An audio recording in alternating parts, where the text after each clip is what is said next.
ನಮಸ್ಕಾರ. ಎಲ್ಲ ಸ್ಪರ್ಧಾ ಗೆಳೆಯರಿಗೆ ಹಿಸ್ಟ್ರಿ ವಿತ್ ಶಂಕರ್ ಚಾನಲ್ಗೆ ಆತ್ಮೀಯವಾದಂತಹ ಸ್ವಾಗತ. ಸ್ನೇಹಿತರೆ, ಕಳೆದ ಒಂದು ವಿಡಿಯೋದಲ್ಲಿ ಸಂಗೊಳ್ಳಿ ರಾಯಣ್ಣನ ವೀರ ಭೂಮಿಯಾದಂಥ ಸಂಗೊಳ್ಳಿಯಲ್ಲಿ ಒಂದು ಹಿಸ್ಟ್ರಿ ಟೂರ್ ಬಗ್ಗೆ ನಿಮಗೆ ಮಾಹಿತಿಯನ್ನು ಹಂಚಿಕೊಂಡಿದ್ದೆ. ಅಂದರೆ ಅಲ್ಲಿರ್ತಕ್ಕಂಥ ಸಂಗೊಳ್ಳಿ ರಾಯಣ್ಣನ ಜೀವನಕ್ಕೆ ಸಂಬಂಧಿಸಿದಂಥ ಒಂದಿಷ್ಟು ಪುತ್ಥಳಿಗಳ ಮೂಲಕ ನಿಮಗೆ ಒಂದಿಷ್ಟು ಮಾಹಿತಿಯನ್ನು ನೀಡುವ ಪ್ರಯತ್ನ ಮಾಡಿದೆ. ಈ ಒಂದು ವಿಡಿಯೋದಲ್ಲಿ ಮುಂದುವರೆದ ಭಾಗವಾಗಿ ಉಳಿದ ಸಂಗೊಳ್ಳಿ ರಾಯಣ್ಣನ ಜೀವನದ ಎರಡನೇ ಭಾಗದ ಅತಿ ಪ್ರಮುಖವಾದ ಘಟ್ಟವನ್ನ ಈ ಒಂದು ವಿಡಿಯೋದಲ್ಲಿ ನಿಮ್ಮ ಮುಂದೆ ವೀಕ್ಷಣೆಗೆ ಬಿಡ್ತಾ ಇದ್ದೀನಿ.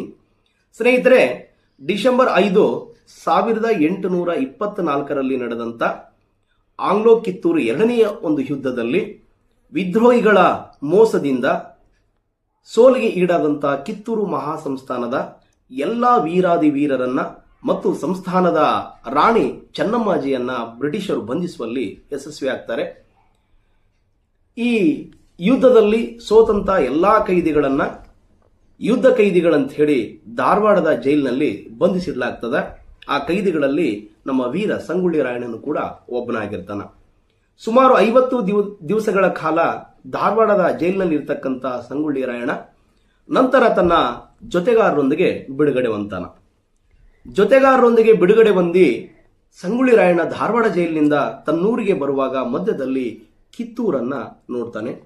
ನೋಡಿದಾಗ ಬ್ರಿಟಿಷರ ತೋಪುಗಳಿಂದ ಆಘಾತಕ್ಕೆ ಒಳಗಾಗಿದ್ದಂತ ಕಿತ್ತೂರಿನ ಕೋಟೆಯನ್ನು ನೋಡಿ ಸಂಗೊಳ್ಳಿ ರಾಯಣ್ಣ ಮೊಮ್ಮಲ ಮರುಗ್ತಾನೆ. ಅಲ್ಲಿಂದ ಮುಂದುವರೆದು ತನ್ನೂರಿಗೆ ಬರ್ತಾನೆ, ವಿಷಯ ತಿಳ್ಕೊತಾನೆ. ಆದರೆ ಕಿತ್ತೂರಾಣಿ ಚೆನ್ನಮ್ಮನನ್ನ ಆರಂಭದಲ್ಲಿ ಧಾರವಾಡದ ಕಲೆಕ್ಟರ್ ಒಂದು ವಸತಿ ಗೃಹದಲ್ಲಿ, ನಂತರ ಬೈಲು ಒಂಗಲದ ಒಂದು ವಸತಿ ಗೃಹದಲ್ಲಿ ಗೃಹ ಬಂಧನದಲ್ಲಿ ಇರಿಸಲಾಗಿರ್ತದೆ. ರಾಣಿ ಚೆನ್ನಮ್ಮ, ವೀರಮ್ಮಾಜಿ ಮತ್ತು ಜಾನಕಿಯವರನ್ನ ಒಂದು ರೀತಿ ರಾಜಕೀಯ ಕೈದಿಗಳ ತರ ಇವರನ್ನ ಗೃಹ ಬಂಧನದಲ್ಲಿ ಬ್ರಿಟಿಷರು ಇಟ್ಟಿರ್ತಾರೆ. ಆ ಒಂದು ಆಘಾತಕಾರಿಯಾದಂತಹ ವಿಷಯವನ್ನ ತಿಳಿದುಕೊಂಡಂತ ಸಂಗೊಳ್ಳಿ ರಾಯಣ್ಣ ಮುಂದುವರೆದು ಏನು ಮಾಡಬೇಕು ಅಂತ ಚಿಂತಿಸಿದಾಗ, ಇಲ್ಲ, ಇದು ಇಲ್ಲಿಗೆ ಬಿಟ್ರೆ ಸುಲಭವಾಗಿ ಮುಗಿಯುವಂಥದ್ದಲ್ಲ, ಈ ಒಂದು ಹೋರಾಟವನ್ನ ಇನ್ನು ಮುಂದೆ ನಾನೇ ಸಂಘಟಿಸಿ ಮುಂದುವರಿಸಬೇಕು ಅಂತ ಹೇಳಿ ಆತ ತನ್ನ ಜೊತೆಗಾರರೊಂದಿಗೆ ಚರ್ಚಿಸ್ತಾನೆ. ಆನಂತರ ಜೊತೆಗಾರರ ಸಲಹೆಯ ಮೇರೆಗೆ ರಾಣಿ ಚೆನ್ನಮ್ಮನ ಒಂದು ಮುಖದರ್ಶನ ಮಾಡುವುದಕ್ಕೆ ಪ್ರಯತ್ನ ಮಾಡ್ತಾನೆ. ಆದರೆ ಅಲ್ಲೊಂದು ರೂಲ್ಸ್ ಇರ್ತದ, ಸ್ವಾಮೀಜಿಗಳಿಗೆ ಮಾತ್ರ ರಾಣಿ ಚೆನ್ನಮ್ಮನ ಭೇಟಿ ಆಗೋದಕ್ಕೆ ಅವಕಾಶ ಇರ್ತದ. ಯಾಕಂದ್ರೆ ಪ್ರತಿ ದಿವಸ ಸ್ವಾಮೀಜಿಗಳ ಪಾದ ಪೂಜೆಯನ್ನ ಮಾಡಿ ಪ್ರಸಾದವನ್ನ ತೆಗೆದುಕೊಳ್ತಿರ್ತಾಳೆ ಚೆನ್ನಮ್ಮಾಜಿ. ಈ ಒಂದು ವಿಷಯವನ್ನ ತಿಳ್ಕೊಂಡಂತ ಸಂಗೊಳ್ಳಿ ರಾಯಣ್ಣ ಸ್ವಾಮಿಗಳ ವೇಷವನ್ನು ಧರಿಸಿಕೊಂಡು ಬೈಲ್ವಂಗಲ ಗೃಹ ಬಂಧನದಲ್ಲಿರ್ತಕ್ಕಂಥ ಚೆನ್ನಮ್ಮಾಜಿಯ ಒಂದು ಮುಖದರ್ಶನವನ್ನು ಮಾಡಿ ಅಲ್ಲಿ ತಾನ್ಯಾರು ಎಂಬುದನ್ನು ತಿಳಿಸಿ ನಂತರದ ಒಂದು ಹೋರಾಟದ ಪ್ರತಿಜ್ಞೆಯನ್ನ ಚೆನ್ನಮ್ಮ ರಾಣಿಯ ಪಾದದಲ್ಲಿ ಮಾಡಿ ಸಂಗೊಳ್ಳಿ ರಾಯಣ್ಣ ಅಲ್ಲಿಂದ ಬರ್ತಾನೆ. ಬಂದ ನಂತರ ತನ್ನ ಸಂಗೊಳ್ಳಿಯಲ್ಲಿ ನಡೆದಂತ ಕೆಲವಿಷ್ಟು ಕೈ ಘಟನೆಗಳಿಂದ, ಅಂದ್ರೆ ಅಲ್ಲಿರ್ತಕ್ಕಂಥ ಕುಲಕರ್ಣಿ ಬಾಳಪ್ಪ ಏರ್ತಕ್ಕಂಥ ಕಂದಾಯ ನೀತಿಯಿಂದ ಬೇಸತ್ತು ಆತನ ವಿರುದ್ಧ ತಿರುಗಿ ಬಿದ್ದು ಅತ್ಯಂತ ವಿರೋಚಿತವಾದಂತ ಹೋರಾಟಕ್ಕೆ ಮುನ್ನುಡಿಯನ್ನ ಬರೀತಾನೆ. ಅಲ್ಲಿಯವರೆಗೂ ಕೇವಲ ಸಂಸ್ಥಾನದ ಹೋರಾಟವನ್ನ ಮಾಡತಕ್ಕಂತ ರಾಯಣ್ಣ, ಸಂಸ್ಥಾನಕ್ಕೋಸ್ಕರನೇ ತನ್ನ ಒಂದು ತ್ಯಾಗವನ್ನ ಮುಂದುವರಿಸಿದಂತ ರಾಯಣ್ಣ ನಂತರ ಜಮೀನ್ದಾರಿಕೆಯ ಪದ್ಧತಿ ವಿರುದ್ಧ, ಈ ದೇಶದ ಉಳಿಗಮಾನ್ಯ ವ್ಯವಸ್ಥೆಯ ವಿರುದ್ಧ, ಈ ದೇಶದ ಭೂ ಜಮೀನ್ದಾರರ ಸೊಕ್ಕಿನ ವಿರುದ್ಧ ದಂಡನ್ನ ಕಟ್ಟುವುದಕ್ಕೆ ಶುರು ಮಾಡ್ತಾನೆ. ಇಲ್ಲಿಂದಲೇ ಈ ಸಂಗೊಳ್ಳಿ ರಾಯಣ್ಣನ ನಿಜವಾದ ವಿರೋಚಿತ ಬಂಡಾಯ ಅನ್ನೋದು ಆರಂಭ ಆಗ್ತದ. ಕಂದಾಯದ ವಿರುದ್ಧ, ಈ ಒಂದು ಜಮೀನ್ದಾರರ ಒಂದು ದೌರ್ಜನ್ಯದ ವಿರುದ್ಧ ಅತ್ಯಂತ ಸಮರ್ಥವಾದಂತ ಒಂದು ದಂಡನ್ನ ಕಟ್ಕೊಂಡು ಅತ್ಯಂತ ಕಾಡು ಮೇಡು ಮತ್ತು ಅತ್ಯಂತ ಗಹನವಾದ ಪ್ರದೇಶಗಳಲ್ಲಿ, ರಹಸ್ಯವಾದಂಥ ಗುಹೆಗಳಲ್ಲಿ ಈ ಎಲ್ಲ ಶಸ್ತ್ರಸಜ್ಜಿತವಾದಂಥ ದಂಡನ್ನ ಕಟ್ಕೊಂಡು ಅವರಿಗೆ ತರಬೇತಿ ನೀಡುತ್ತಾ, ಇನ್ನು ಮುಂದೆ ನಾನು ಕಿತ್ತೂರು ಸಂಸ್ಥಾನವನ್ನಷ್ಟೇ ಬಿಡುಗಡೆ ಮಾಡುವುದಷ್ಟೇ ಅಲ್ಲ, ಈ ದೇಶದಿಂದಲೇ ಈ ಬ್ರಿಟಿಷರನ್ನು ಓಡಿಸುವುದು ಅಷ್ಟೇ ಅಲ್ಲ, ಈ ದೇಶದಲ್ಲಿರ್ತಕ್ಕಂಥ ಜಮೀನ್ದಾರಿ ಪಳವಳಿಕೆಯನ್ನು ಕೂಡ ನಾನು ಸಂಪೂರ್ಣವಾಗಿ ತೆಗೆದು ಹಾಕ್ತಾನೆ, ಅವ್ರ ವಿರುದ್ಧ ನಾನು ದೊಡ್ಡ ಮಟ್ಟದ ಒಂದು ವಿರೋಚಿತವಾದಂತಹ ಬಂಡಾಯವನ್ನು ಹೂಡುವುದಕ್ಕೆ ತಯಾರಿ ನಡೆಸ್ತೇನೆ ಅಂತ ಹೇಳಿ ಪ್ರತಿಜ್ಞೆಯನ್ನಗೈದು ಆತ ತನ್ನ ಹೋರಾಟವನ್ನ ಆರಂಭ ಮಾಡ್ತಾನೆ. ಆ ಹೋರಾಟದ ಆರಂಭದ ತುಣುಕುಗಳು ಹೇಗಿತ್ತು ಅನ್ನೋದನ್ನ ಬನ್ನಿ ಮುಂದಿನ ಈ ಒಂದು ಸ್ತಬ್ಧ ಚಿತ್ರಗಳಲ್ಲಿ ನೋಡುವ ಪ್ರಯತ್ನ ಮಾಡೋಣ. ಓಕೆ.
ಇರ್ತಾರ ಹೋಗ ಯಾಕೆ ಹೇಳ್ತೀರಿ ಇರ್ತಾರ ಅವ್ರಲ್ಲಿ ಬಿಟ್ಟು ಹೋಗ್ರಿ ನಿಮ್ಮನ್ನ